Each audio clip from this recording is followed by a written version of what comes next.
Hello తమ్ముడా. అక్క నన్ను క్షమించే, నా బిడ్డకి ఇట్లా చెప్తా అనుకోలేదు. ఏం చేద్దాం తీరా, మనం ఈ కాల పిల్లలే మనం చెప్పినట్టు ఇంటలేరు. వాళ్ళు ఎవరో దోసినట్టు వాళ్ళు చేసుకుంటారు తమ్ముడా. అదే అక్క, మా ఇంట్లో ఇప్పుడు కిరాయికుంటాడే రాఘవని, ఆ పిల్లనే ఇష్టపడుతుంది. మనకు కొంచెమన్నా బుద్ధి లేదారా? మన ఇంట్లో వండుకుంటా మన పిల్లనే వాడు ఇష్టపడతాడారా? మరి ఏం చేయాలి? ఇక మనసు ఎక్కదా మంచిగా లేక వాడినే అంటాం. 2 రోజులు చూసి ఇల్లు కాల్ చేసుకోమని చెప్పిన. సరే తమ్ముడా, మంచి పని చేసినావు. నా కొడుకు కాలు మంచిగా లేదని వాడు మంచుకున్నాడని వాడిని ఇష్టపడ్డట్టున్నది. ఏందో అక్క, ఇక జరిపోయింది జరిగింది, తెలిసిలోగా చేసింది అనుకుందాం. మరి ఏం చేద్దామే తమ్ముడా? కోడలికి ఇష్టం లేనప్పుడు దాన్ని బలవంతం పెట్టి పెళ్లి చేయొద్దు. నా కొడుకు ఏడ రాసి పెట్టున్నదో నేను బయట సంబంధాలు చూసుకుంటుంది. ఈ తమ్మి నువ్వేం రంది పడకు. ఇక బయట సంబంధాలు చూసేందుకు అక్క, ఏదో దానికి బుద్ధి చెప్పి మన బుద్ధినే అది చేద్దాం రాదు. అది ఇష్టం లేదన్నప్పుడు దాన్ని బలవంతం పెట్టద్దు తమ్ముడా. నా కొడుకుస్తాం మనసిరిగింది దాని మీద. నువ్వు తనకే అక్క, నా అల్లుని కాళ్ళు పట్టుకొని అయినా నా బుజ్జి నొప్పించి అల్లు నొప్పించి పిల్లి చేస్తేనే. సరే తమ్ముడా, బిడ్డతో మాట్లాడి అల్లుని దగ్గరికి వచ్చి మాట్లాడరాదు. సరే అక్క.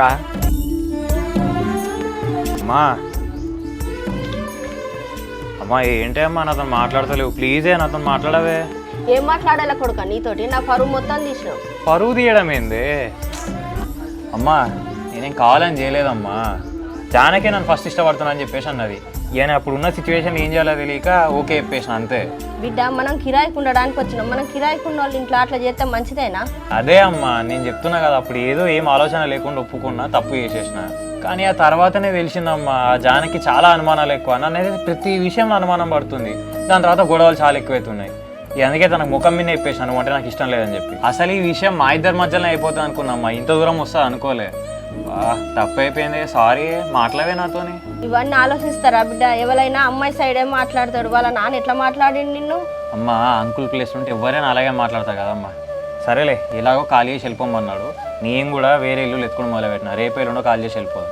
సరే కొడుక, అయిందేమో అయిపోయింది. ఇప్పటి నుండి అన్న మంచిగుండు. ఇప్పటి నుంచి నీకు చెప్పకుండా ఎలాంటి నిర్ణయం తీసుకోండి, సరేనా? సరే కొడుక, తమ్ముడు ఫోన్ చేసిండు. ఆ ఇంట్లో ఉన్న రాగమనే ప్రేమించిందట. అది ఎవరినన్నా ప్రేమించని ఎటన్నా పోని, వాళ్ళ ముచ్చట తీసుకురాకే. ఈ రోజులల్లా ఎవరిని నమ్మాలనో ఎవరిని నమ్మద్దానో తెలుస్తలేరా కొడుక. మన ఇంట్లో కిరాయికుండే మన పిల్లని మోసం చేసిండు వాడు. మోసం చేసుడు ఏమున్నదే అమ్మా? అలా వాన్ తప్పే ఉన్నది. ఆడపిల్ల దీనికి సోయి ఉండాలి. అదే కొడుక, కోడలతోటి మాట్లాడి మామ ఇక్కడికి వచ్చి నీకు దానికి పెళ్లి చేస్తానని నీతోటి మాట్లాడిపోతాడట. అమ్మా అది నన్ను కాదని చెప్పేసి ఎవరినో ఇష్టపడుతున్నా అని చెప్పి తెలిసిన తర్వాత ఇక నాకు ముఖం ఉన్నదా అనే నాకు పెళ్లి కాకుండా మంచిదే, కానీ నేనైతే దాన్ని అసలే చేసుకొని మామూలు కూడా ఇంటికి రాకని చెప్పేసాను.